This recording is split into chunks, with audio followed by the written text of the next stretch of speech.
Assalamualaikum warahmatullahi wabarakatuh. Kali ini kita akan membahas topik mengenai sosial media. Apa itu sosial media? Definisinya yaitu alat komunikasi berbasis web atau aplikasi yang memungkinkan para penggunanya untuk saling berinteraksi satu sama lain dengan cara berbagi atau memperoleh informasi yang ada. Apa saja karakteristik media sosial? Yang pertama yaitu partisipasi pengguna. Semua media sosial mengajak semua penggunanya untuk dapat berperan serta memberikan umpan balik atau feedback terhadap suatu pesan ataupun konten di media sosial. Pesan yang dikirimkan bisa diterima ataupun dibaca oleh banyak orang. Feedbacknya bisa berupa like atau komentar. Kemudian yang kedua, adanya keterbukaan. Sebagian besar media sosial membagikan kesempatan untuk penggunanya untuk membagikan komentar, melakukan voting, berbagi, dan lain-lain. Pengiriman pesan dapat dilakukan dengan bebas tanpa harus melalui gatekeeper. Ini settingan defaultnya seperti itu, walaupun nanti bisa disetting untuk memfilternya lagi. Yang ketiga, adanya perbincangan atau chat. Mayoritas media sosial membolehkan adanya interaksi terhadap suatu konten, baik itu dalam wujud respon maupun pembicaraan antar penggunanya, serta penerima pesan bebas menentukan kapan melaksanakan interaksi terhadap pesan tersebut. Yang keempat, connectivity atau keterhubungan. Lewat media sosial, para penggunanya bisa tersambung dengan pengguna yang lain lewat sarana tautan atau link serta sumber data yang lain. Proses untuk pengiriman sebuah pesan ke suatu media sosial jauh lebih cepat dibandingkan dengan media yang lain. Membuat informasi banyak terhubung dalam satu media sosial. Biasanya fitur-fitur yang umum dimiliki media sosial, yang pertama akun pengguna. Tidak ada media sosial yang tidak memungkinkan penggunanya untuk membuat akun sendiri. Jika tidak ada akun pengguna, lalu bagaimana setiap orang bisa saling berbagi? Lalu bagaimana mengidentifikasi ini dari siapa informasinya? Yang kedua, halaman profil. Sebagai ajang komunikasi antar pengguna, maka halaman profil khusus milik setiap pengguna adalah hal yang wajib ada supaya temannya bisa melihat data dari pengguna tersebut. Kemudian teman, pengikut, hashtag. Setiap orang dapat menggunakan platform media sosial untuk saling terhubung, baik itu dengan pengguna ataupun dengan hashtag tertentu. Lini masa. Ketika terhubung dengan pengguna lain, lini masa memungkinkan kita menerima update terkini. Bahkan hari ini tidak sedikit platform yang memungkinkan kita menerima update secara real time atau kegiatan live. Yang kelima, personalisasi. Sosial media populer biasanya memungkinkan setiap pengguna untuk memodifikasi tampilannya personal mungkin. Misalkan dari foto yang digunakan, informasi yang tersedia,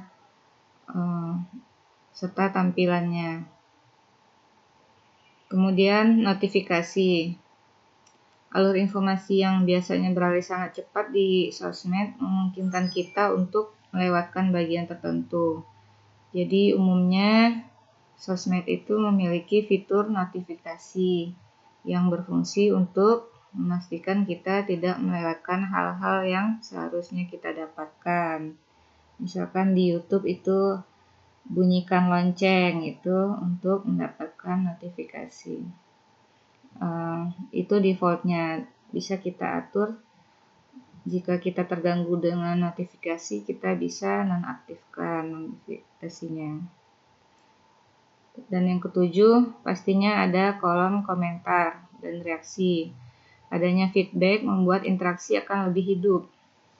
Umpan balik ini bisa sangat beragam, baik berupa tulisan atau komentar, atau like, atau kalau di Twitter itu retweet, atau love itu di Facebook sama di Instagram. Ada juga dislike dan emoticon di Facebook atau bentuk emosi lainnya. Itu minimal 7 fitur ini ada di media sosial. Fitur-fitur lainnya masih banyak lagi. Selanjutnya kita bahas tentang perkembangan sosial media.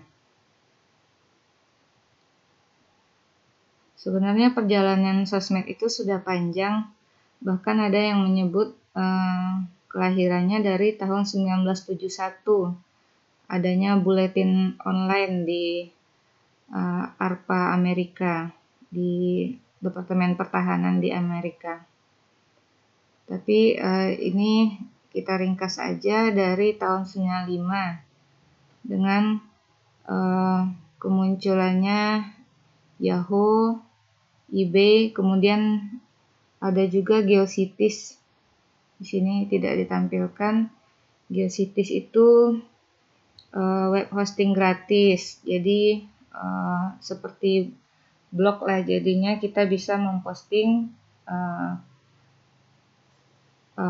artikel-artikel atau foto kita di GeoCities itu. Bisa kita atur secara personal. Kemudian tahun 98 itu munculnya Google. Kemudian tahun 99 itu muncul Blogspot dan Napster. Kemudian 2001 itu muncul Wikipedia. Tahun 2002 muncul Picasa plus FM. Tahun 2003 muncul MySpace, LinkedIn, kemudian WordPress. Tahun 2004 lahirlah Facebook, situs jejaring sosial yang terkenal hingga saat ini, yang memiliki anggota terbanyak. Kemudian tahun 2005 lahirlah YouTube dan Reddit. Kemudian tahun 2006 lahirlah Twitter. Ini situs jejaring sosial yang agak berbeda dengan yang lainnya karena ini biasanya untuk mengupdate status atau biasa disebut tweet yang hanya dibatasi 140 karakter. Terus tahun 2007 muncullah Tumblr. Tumblr ini seperti Blogspot dan WordPress itu blog juga. Kemudian ada Flickr juga. Kemudian tahun 2009 itu lahir search engine cloud, Bing, kemudian Foursquare. Foursquare itu untuk berbagi lokasi-lokasi yang asik-asik, misalkan restoran, tempat wisata, dan lain-lain. Tahun 2009 ini juga kelahirannya WhatsApp. Kemudian tahun 2010 lahirlah Instagram sama Yelp. Tahun 2011 lahirlah Google Plus, walaupun sekarang tidak banyak digunakannya.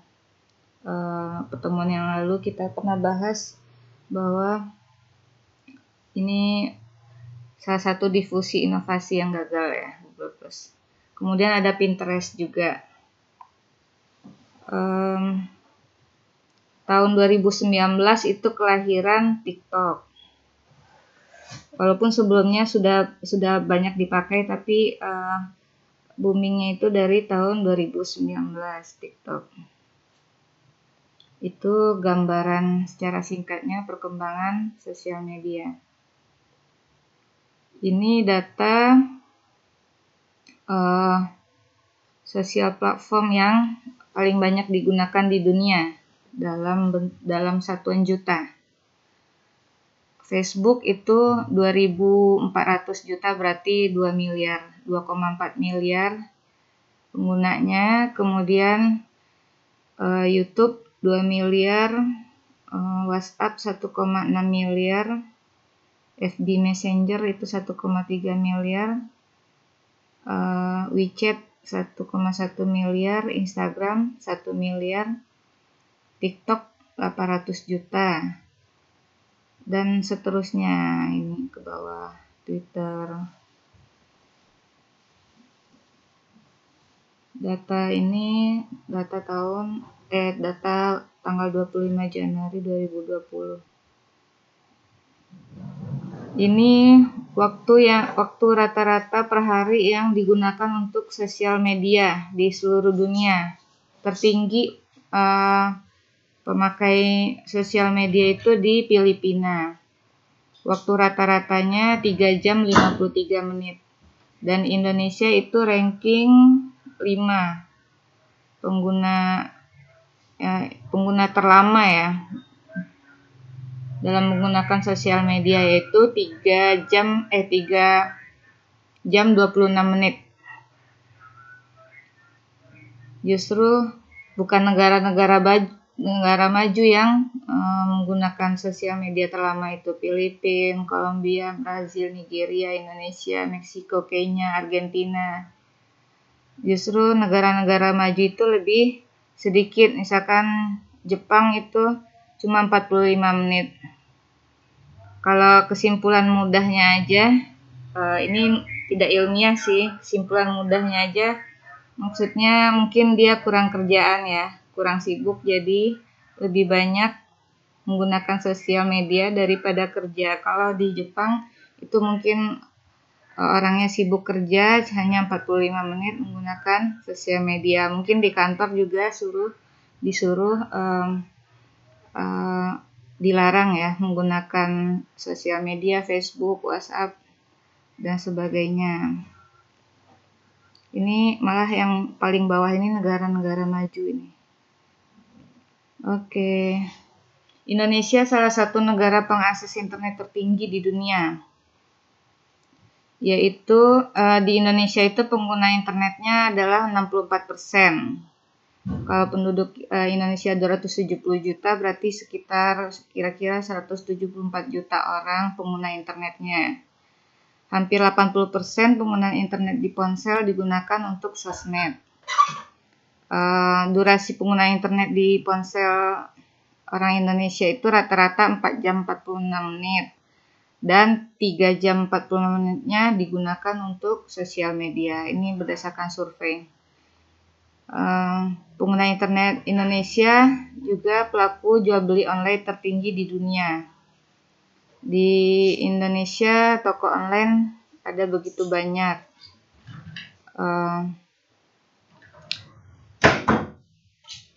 Berbagai rupa toko online tersebut digolongkan dalam bisnis e-commerce.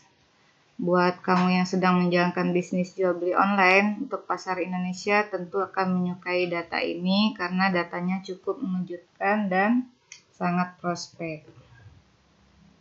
Itu perkembangan sosial media. Lalu apa saja peran media sosial? Pertama, aktualisasi diri. Ini yang paling mencolok ya. Untuk sebagian besar orang, media sosial adalah tempat untuk aktualisasi diri atau eksistensi diri. Mereka menunjukkan bakat serta keunikan atau kelebihan mereka di media sosial sehingga bisa dilihat banyak orang. Tidak heran mengapa di kala ini banyak artis berlomba-lomba untuk terkenal di sosmed mereka supaya tetap eksis. Yang kedua, membentuk komunitas. Komunitas online sangat gampang ditemukan saat ini, baik itu di web forum ataupun di web sosial network yang lain, di Facebook, di WhatsApp. Media sosial jadi wadah tempat berkumpulnya masyarakat online yang mempunyai perhatian yang sama untuk saling berbicara serta bertukar data ataupun pendapat, tidak terbatas oleh jarak dan negara. Kemudian yang ketiga, menjalin hubungan pribadi atau pertemanan. Media sosial pula berfungsi penting dalam aktivitas menjalin hubungan personal dengan orang lain secara individu. Terdapat banyak sekali pengguna media sosial yang menemukan pendamping hidup, sahabat, teman, rekan bisnis di sosial media. Media pemasaran. Pengguna media sosial yang jumlahnya sangat banyak pasti saja jadi tempat yang sangat potensial untuk memasarkan sesuatu. Bisnis online yang banyak tumbuh saat ini banyak dipengaruhi oleh media sosial sebagai tempat promosi. Walaupun nanti jual belinya di marketplace atau di web, tetap saja untuk promosinya itu sangat mengandalkan sosmed. Nah, fungsinya apa saja media sosial hampir sama ya dengan perannya tadi. Yang pertama, memperluas interaksi sosial manusia dengan menggunakan teknologi internet serta web. Yang kedua, menghasilkan komunikasi dialogis antara banyak audiens. Yang ketiga, membangun personal branding untuk para pengusaha maupun tokoh masyarakat, influencer.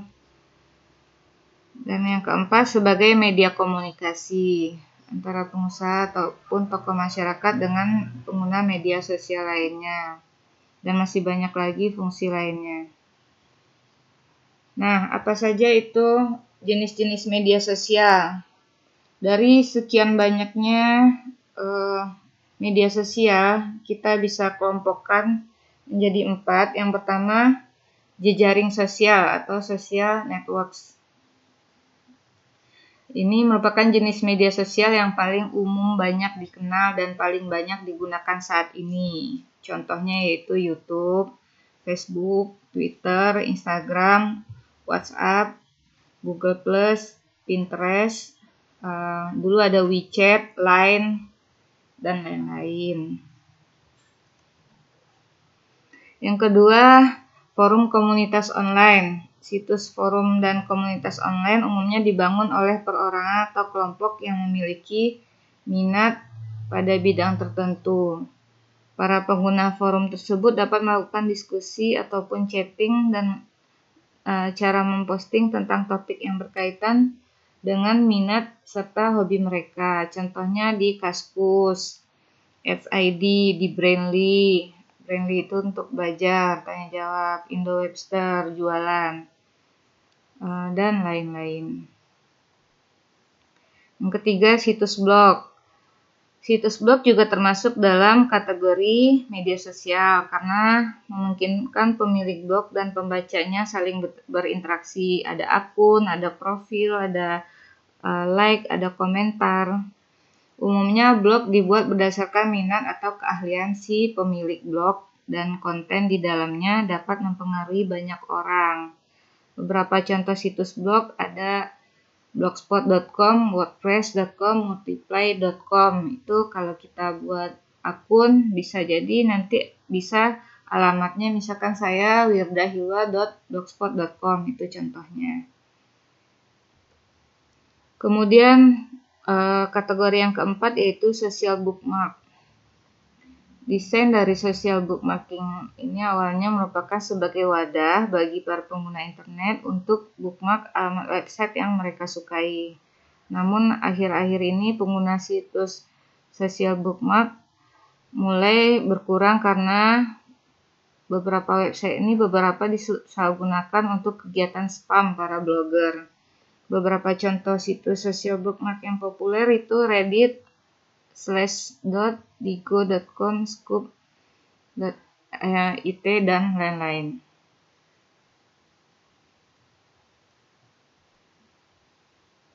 Oke, saatnya kuis. Kuisnya adalah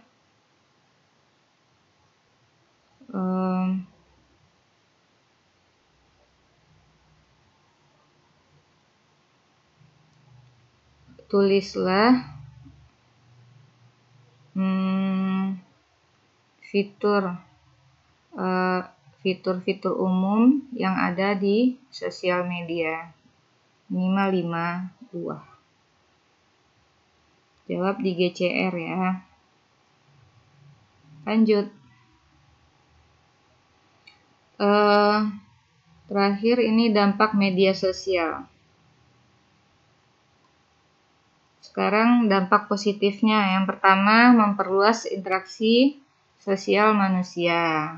Pastinya yang tadinya kita berteman di dunia nyata misalkan cuma 100 orang, di dunia maya malah di sosmed itu bisa punya 10 juta orang, 20 juta orang. Yang tadinya kita tidak komunikasi lagi dengan teman TK, SD, SMP, di sosmed bisa bertemu lagi. Yang kedua, membangun personal branding. Banyak orang yang menjadi populer dan terkenal di sosial media berkat personal brandingnya dia. Yang ketiga, sebagai media komunikasi antara pengusaha maupun tokoh masyarakat. Ini dampak positifnya,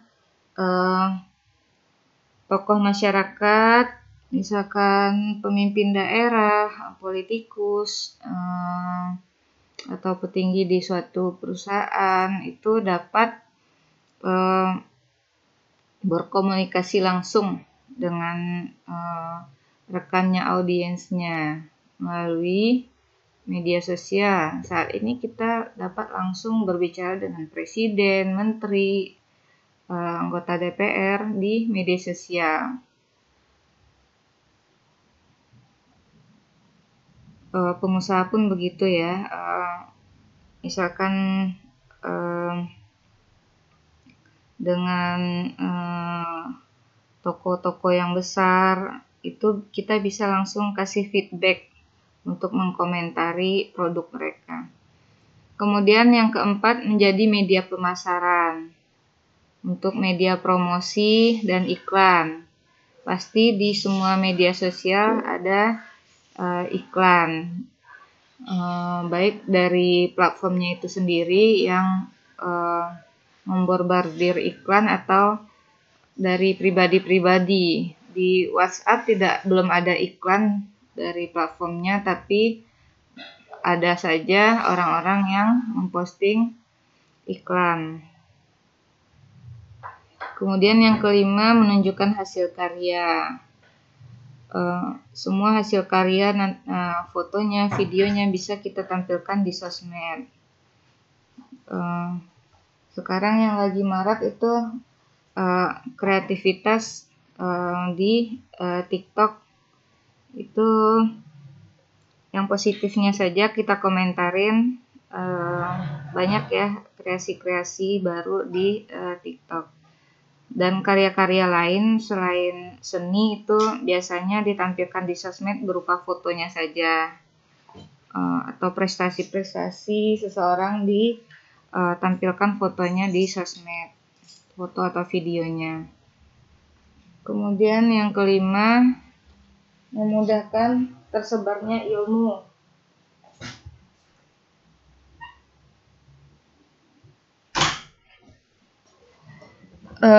Terutama di YouTube banyak sekali ilmu yang tersebar,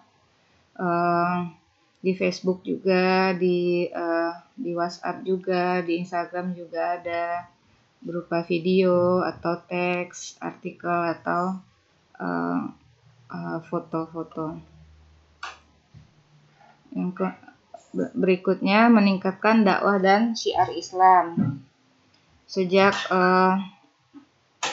adanya smartphone, kemudian akses internet, kemudian menyebarnya media sosial, itu peningkatannya sangat tinggi sekali dakwah Islam dan syiar Islam. Lebih jauh cakupannya, dan saat ini kalau kita ingin mendapatkan ilmu tentang Islam tidak hanya datang ke masjid, tapi dari genggaman tangan kita saja sudah bisa kita peroleh kapanpun dan dimanapun. Berikutnya menjadi sarana untuk diskusi inovasi, untuk menyebarkan inovasi. Itu sudah kita bahas di pertemuan sebelumnya. Kemudian menambah banyak lapangan pekerjaan baru atau profesi-profesi baru. Sekarang ada YouTuber, ada selebgram, ada endorsement, banyak lagi lapangan pekerjaan baru yang ditimbulkan oleh sosial media. Kemudian memudahkan menginfluence banyak orang dengan kebaikan-kebaikan dan lifestyle positif yang kita share di sosial media. Terakhir, dampak negatif. Yang pertama, spam.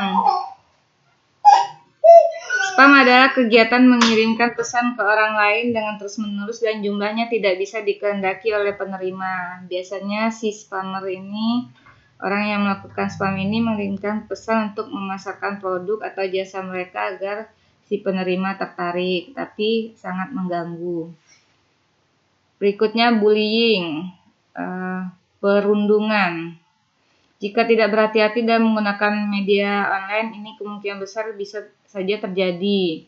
Cyberbullying itu bisa terjadi pada anak-anak maupun orang dewasa. Cyberbullying ini adalah suatu kekerasan yang terjadi di internet seperti mengejek, mengintimidasi, mempermalukan, dan menghina orang lain.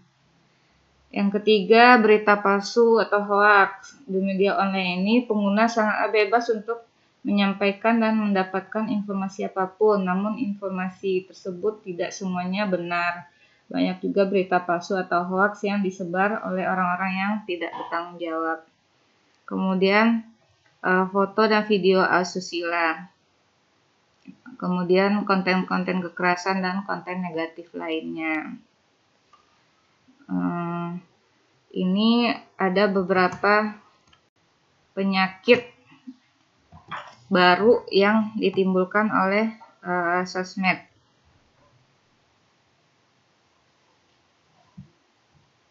Yang pertama, ada 16 penyakit.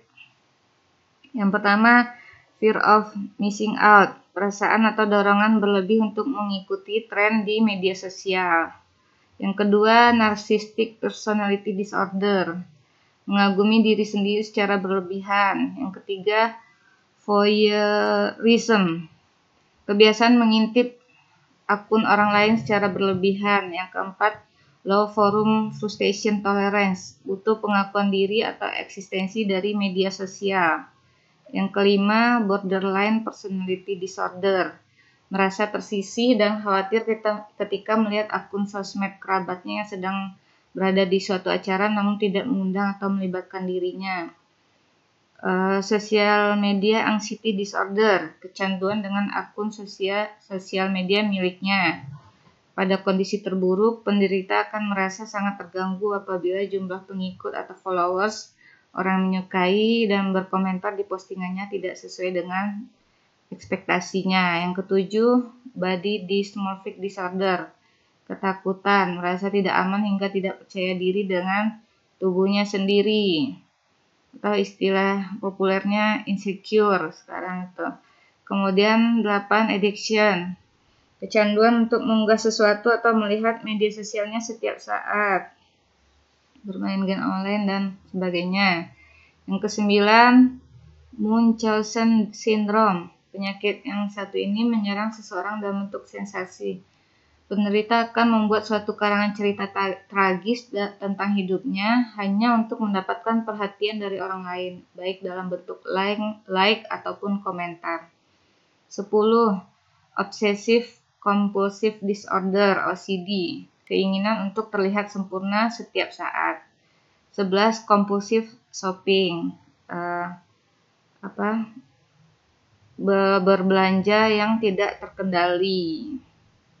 Keinginan berbelanja yang tidak terkendali padahal barang itu tidak dibutuhkan. Ke-12, schizotypal disorder. Penderitanya mengalami depresi, halusinasi, gangguan mengingat, hingga bingung dengan pemikirannya sendiri. Bahkan ini bisa terburuknya bisa memicu untuk bunuh diri atau membunuh orang lain. Kemudian 13, Internet Asperger Syndrome. Penderita gangguan kesehatan mental yang satu ini memiliki kepribadian yang berbeda di dunia nyata maupun di dunia maya. Di dunia nyatanya pendiam, tetapi di dunia maya memiliki kepribadian yang sangat bertolak belakang, seperti kejam dan melontarkan kata-kata kasar atau komentar jahat di postingan orang.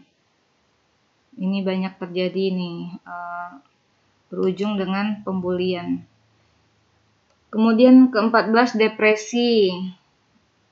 Depresi, rasa sedih yang berlebihan dan mendalam karena tertekan secara psikologis. Ini akan mengganggu pola tidur, bahkan cenderung untuk melakukan bunuh diri. Bisa jadi karena ini ya, iri melihat postingan-postingan orang tentang traveling, barang-barang mahal dan sebagainya. Kemudian 15, hipokondria, rasa cemas yang berlebihan terhadap kesehatan tubuhnya. Penderita ini selalu merasa bahwa dirinya memiliki gejala serius dari suatu penyakit. Karena banyaknya postingan tentang ini ya, penyakit-penyakit, makanan ini tidak baik, makanan ini tidak sehat gitu. Walaupun belum tentu benar postingan itu, tapi dia udah merasa cemas duluan. Terakhir 16, attention deficit hyperactivity disorder. Biasanya ditemukan pada bayi dan anak-anak yang tidak bisa fokus terhadap diri atau pikiran. Sulit fokus.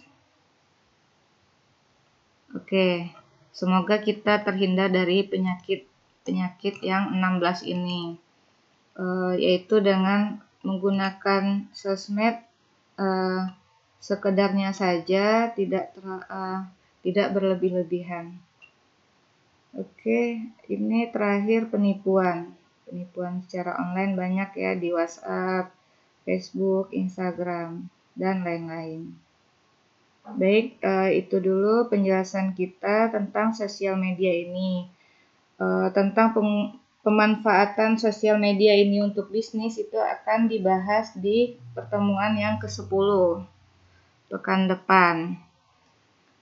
Terima kasih atas perhatiannya. Mohon maaf atas kekurangan. Assalamualaikum warahmatullahi wabarakatuh.